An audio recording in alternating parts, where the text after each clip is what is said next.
Talking with the experts. We simply can't do it all ourselves and have the impact that we want in the world.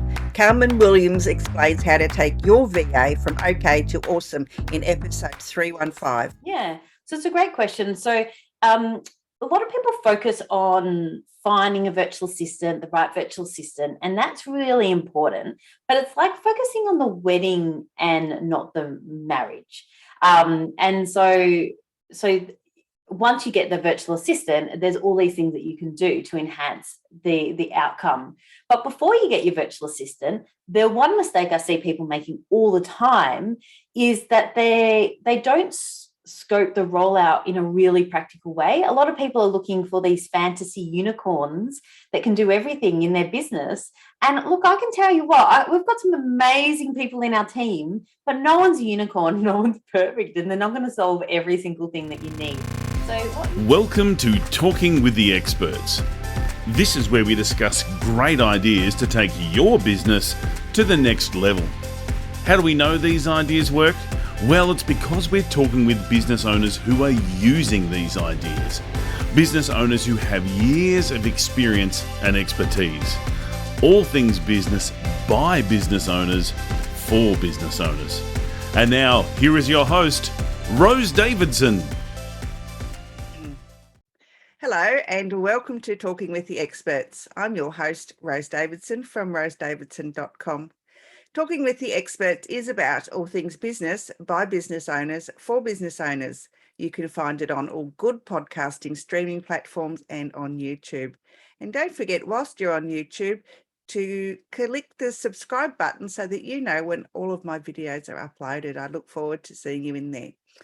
Today, we're going to be talking about how to take your VA or virtual assistant from okay to bloody awesome. And bloody you can use in Australia, so it's because it's a good word. And bloody awesome's even better. Carmen Williams was once a high-achieving scientist who started university at 16, and she gave all that up to be a semi-broke entrepreneur with big ideas with no clue about how to implement them. These days, she owns a very successful virtual assistant business with a team of over 82 talented people supporting Australian business owners to get stuff done. Welcome, Carmen, and thank you so much for joining me today. Absolute pleasure, Rose. Yeah, so how did you get stuck into the VA business? I mean, I know that I tried doing it, and I could only do some things, and I was good at others, and you know, but I gave it up in the end because I don't know, it just didn't light me up. Well, it's a great question, Rose, because my business partner and I, her name's Maureen, we never set out to run a virtual assistant company. It's one of those things that sort of just happened. And so Maureen and I were running a business doing coaching and consulting and training. And we grew our own virtual assistant team because we're the sort of people that like having ideas, but then like getting support to implement it. Anyway, so we had our own team, and one of our clients said to us, hey, I've tried it myself and it didn't work. Could you guys help me? And Maureen and I looked at each other and we're ummed and out, and we're like, oh, it might distract us. Oh, but she's a good client. Okay, we'll help her. And then we helped her and it worked. And then more people started asking until Maureen and I looked at each other and go, this is interesting. Like, we've got a different take on it. Like, we were bringing all our communication and training and team dynamic stuff that we were using in a different setting to the virtual assistant setting. So a couple of years later, and 82 virtual assistants. Well done. Yeah, it's hard to grow a business from, you know, an idea, and it takes time. And so congratulations on growing it so well. 82 is a good number. Yeah.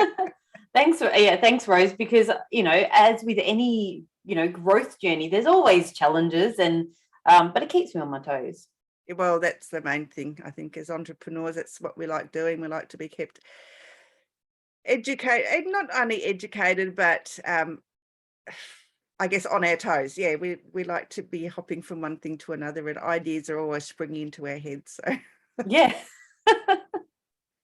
So how can we get I guess initially, when is a good time to hire a virtual assistant? So it's a really good question, Rose, because you need to have some things sorted in your business, but you don't need to have all your I's dotted and T's crossed. So take me, for example. I got a virtual assistant in the very start of my business. I was a baby business owner. I decided that LinkedIn marketing was going to be my place because I was a consultant in that stage.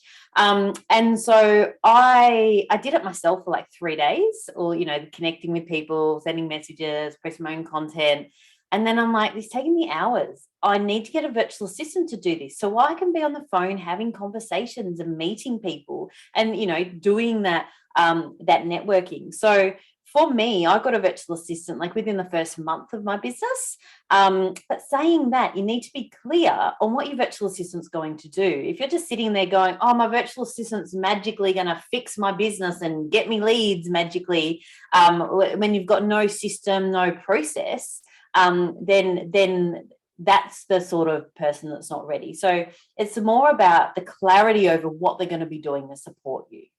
Yeah, it's very important for business owners to have processes written down somewhere so that when it comes time for you to hire a VA, then that VA is totally clear on what your expectations as a business owner are.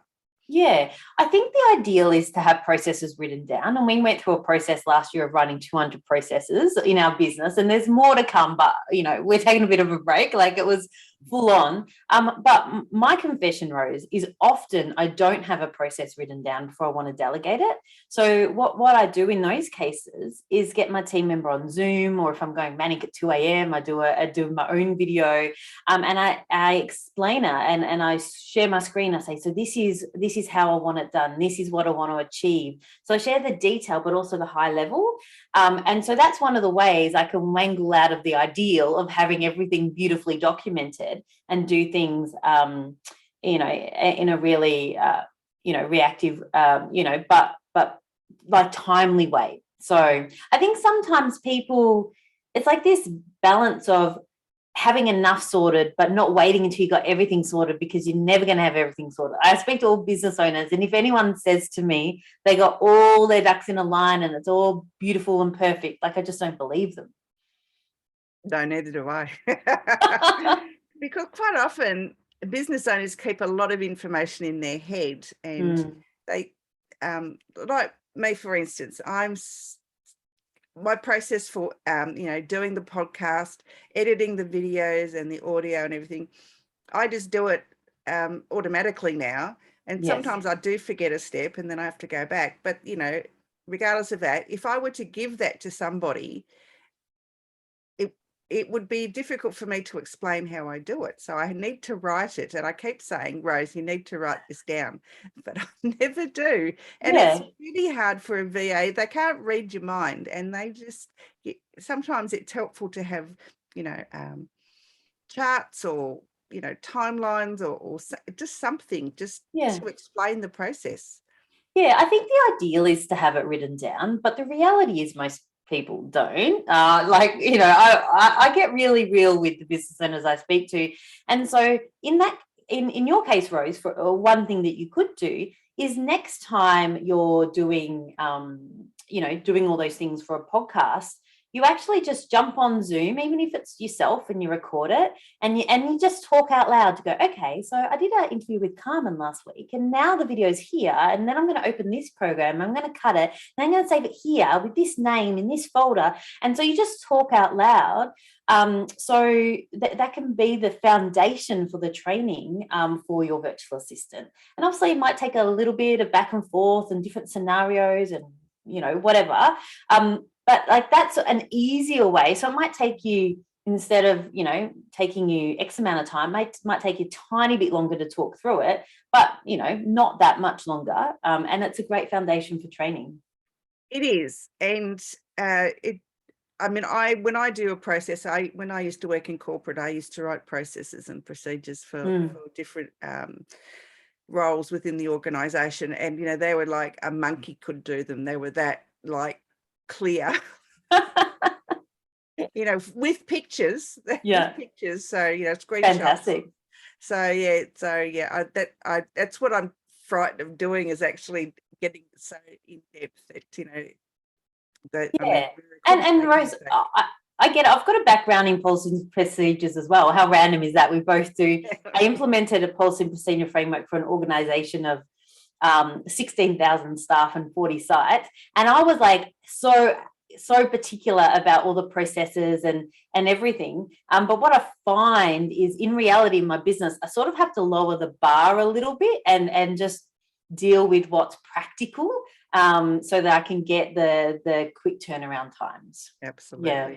So we've covered the, when to get a VA, but how can we take the VA from okay to bloody awesome? Yeah, so it's a great question. So a lot of people focus on finding a virtual assistant, the right virtual assistant, and that's really important. But it's like focusing on the wedding and not the marriage.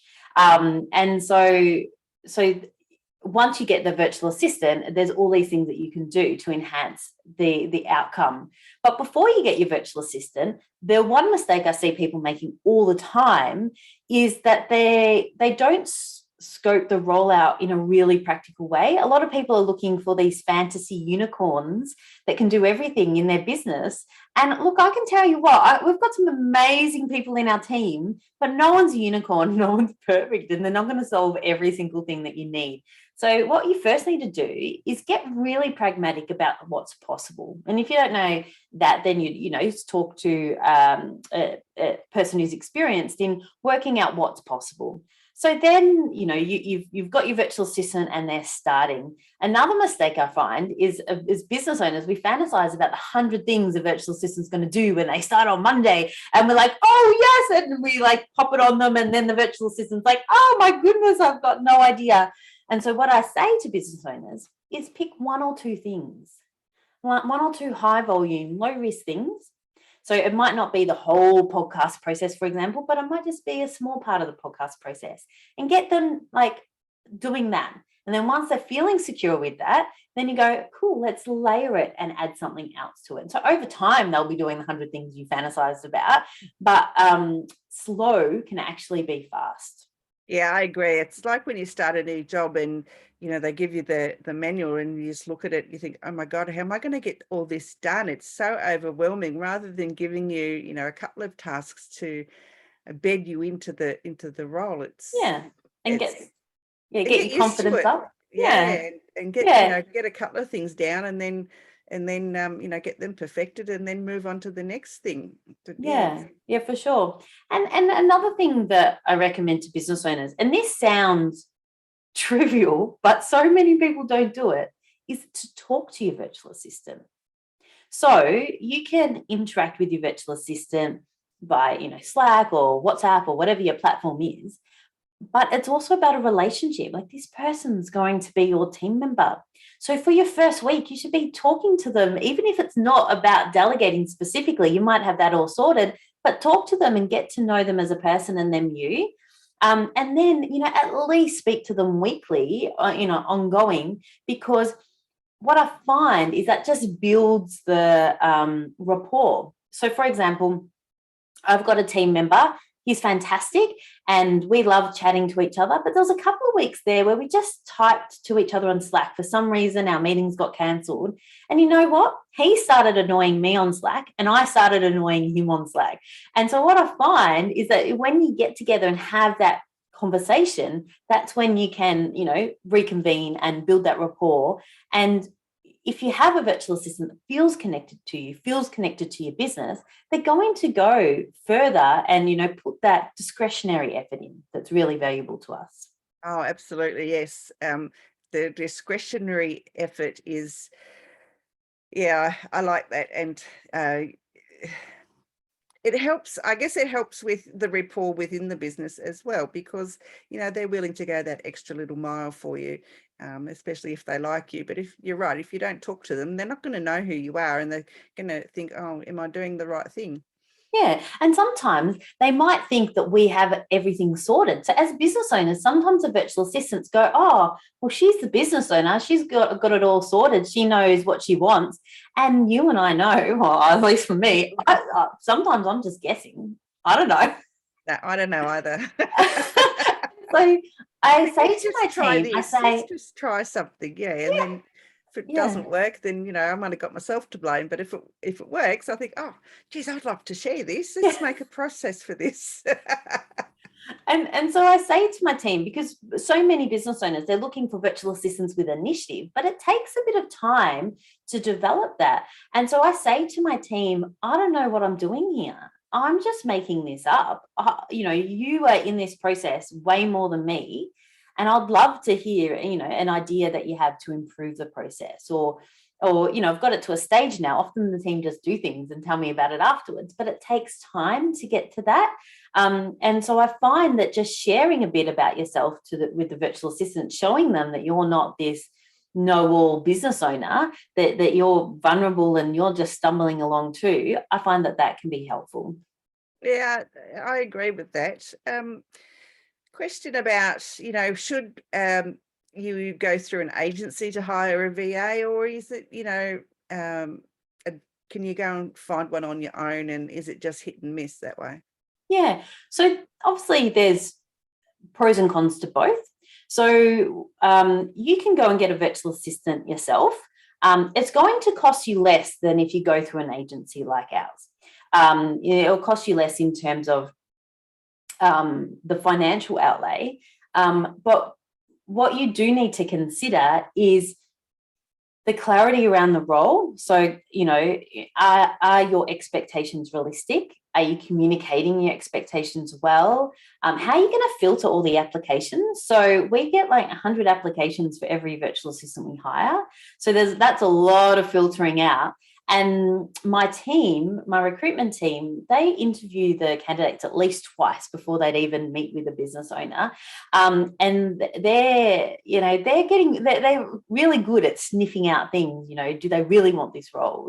What else have they got on? And, those sort of things. And so you definitely can do it yourself, and people have a lot of success. My first virtual assistant I ever had, I did it independently.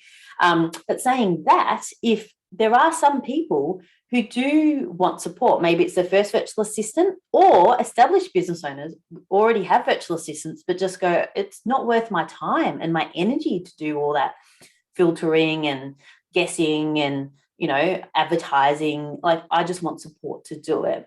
And so when you go through an agency, you do need to think about what sort of support do they provide? Do they support you just to find the virtual assistant, or do they support you to work with the virtual assistant in an ongoing way?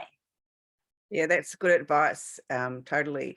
Because, it's, even though you're a business owner, you may not be good at recruitment. You can get your messages all skewed around, and you don't make yourself clear, or there's lots of pitfalls to doing it on your own. So I think having that third party come in and do all the hard yards for you, and they know the people that are the virtual assistants that they're hiring anyway, so they know how to match them with a business owner. Yeah, and there's pros and cons of both. A lot of our new virtual assistants are actually recommendations from our existing virtual assistants. So, good people know good people. It's the same in the Philippines as it is in Australia.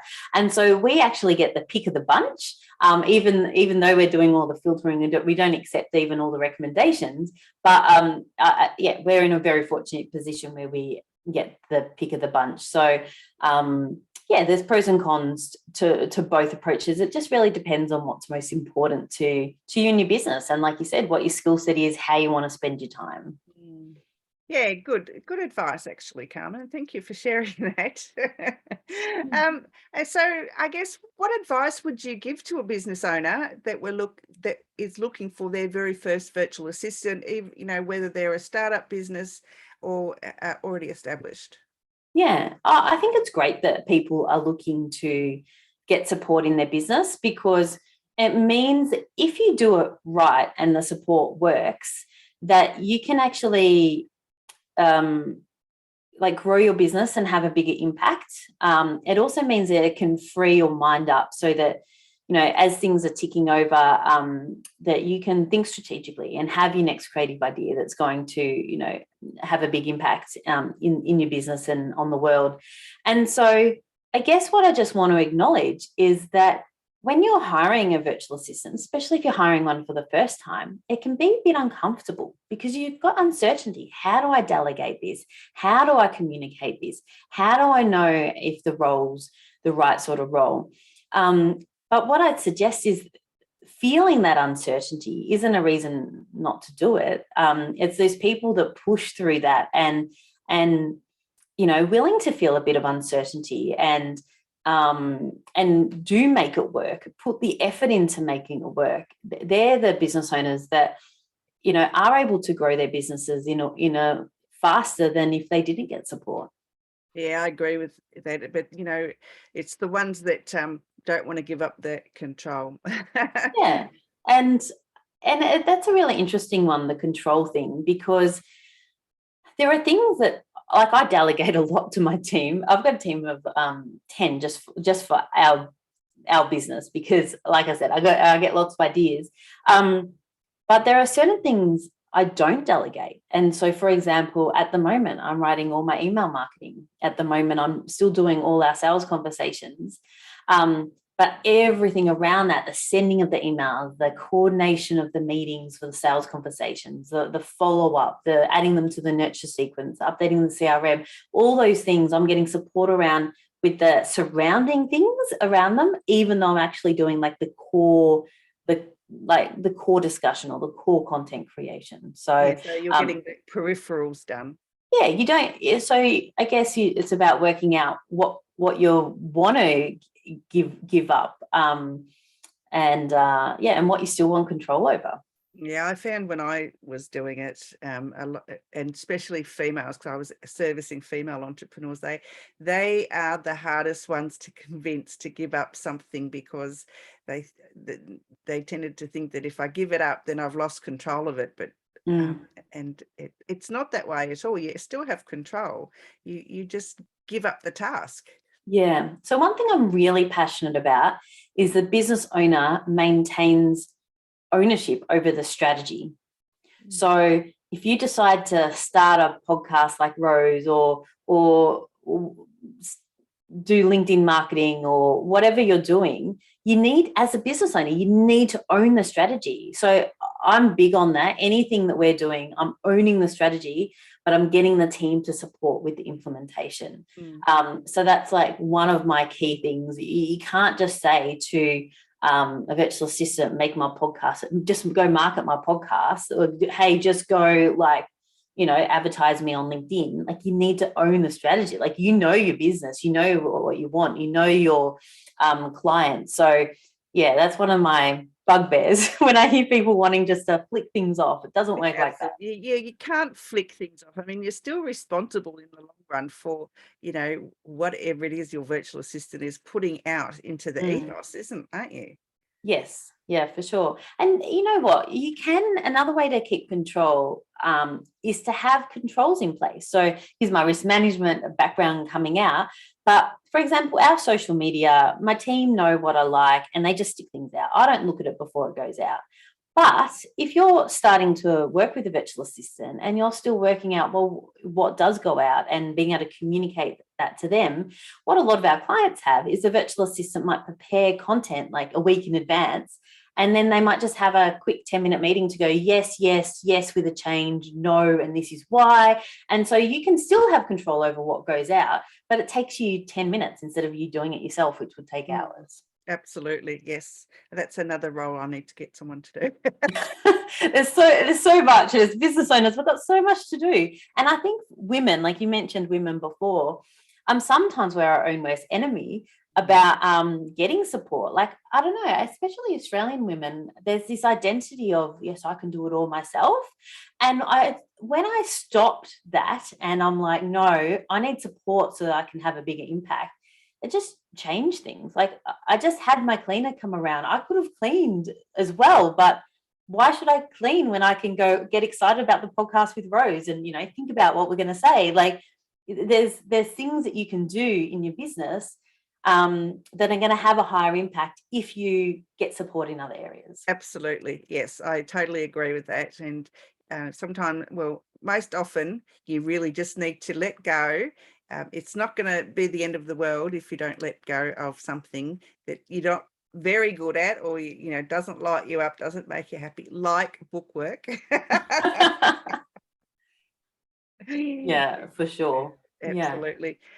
Carmen, have you written a book or a podcast or anything in relation to this? Yeah. So we've got a book on our website. So at globalteams.com.au, we've got a free book called What Can a Virtual Assistant Do? And so it doesn't just have a list of things that they can do, but it also has like the context and the strategy behind it. And so I get a lot of people saying to me when they read it, you don't also have to read it all. You sort of just scan it and go, oh, this is the area I want to focus on. And then you read that section. And a lot of people say it gives them clarity over, the sort of things virtual assistants can do. It's got examples, real life examples. And so then, when people come to me, they're a bit clearer on the sort of tasks that the virtual assistant might support them with. Yep. Okay, so head on over to what is the website? So it's globalteams.com.au. Yes, it's here in front of me. It took me a moment to scroll to get there. Yeah. And there's a whole heap of other resources there as well, free resources. So there's resources on LinkedIn marketing. You can do it yourself. I did it myself for 3 days before I got a virtual assistant to do it, because it's pretty full on. And other resources, like I just went to Fiji the other month, 100 things our virtual assistants did for us while we were away. So there's all sorts of stuff to support you to see what's possible, but also support you to, once you've got your virtual assistant, how are you going to really make it work? Yeah. So, and I guess the question is, if you hire through an agency, how much control still do you have, or how much control does the agency have?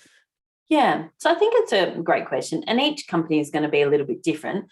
How we do it is that, so just say you hire a virtual assistant with us, your virtual assistant is your team member, so they work for you either half-time or full-time.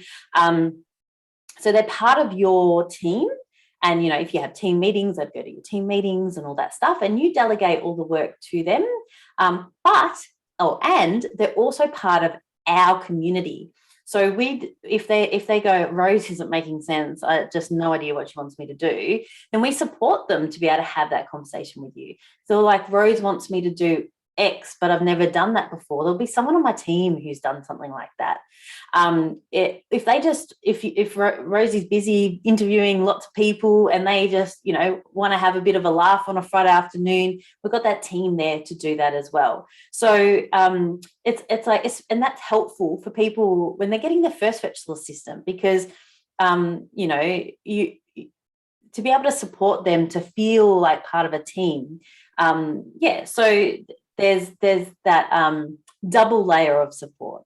Absolutely essential then. Yeah. Carmen, it's been a pleasure. Do you have any words of wisdom that you'd like to share with our audience today? Yeah, I just want to really encourage people who are looking to, grow their businesses to consider virtual assistants. It's not for everyone, but if you're open to, looking at yourself and exploring how you can delegate and communicate really well, then it's something that's really worth considering, because we can't do it all ourselves. And you can have a bigger impact on the world if you get support. Absolutely. Great advice. Thank you so much for sharing that. And Carmen, it's been a pleasure. I've enjoyed learning. Stay on. I want to have a discussion with you after this. So if anyone wants to reach out to Carmen and her team at globalteams.com.au, reach out to them, grab your free resources, and then get in touch with her if you are looking for a virtual assistant. Thanks so much, Carmen. Thank you, Rose. You've been listening to Talking with the Experts, hosted by Rose Davidson. Make sure you have a look at our back catalogue over at talkingwiththeexperts.com. And be sure to subscribe to our podcast so you don't miss out on any episode. We look forward to your company next time.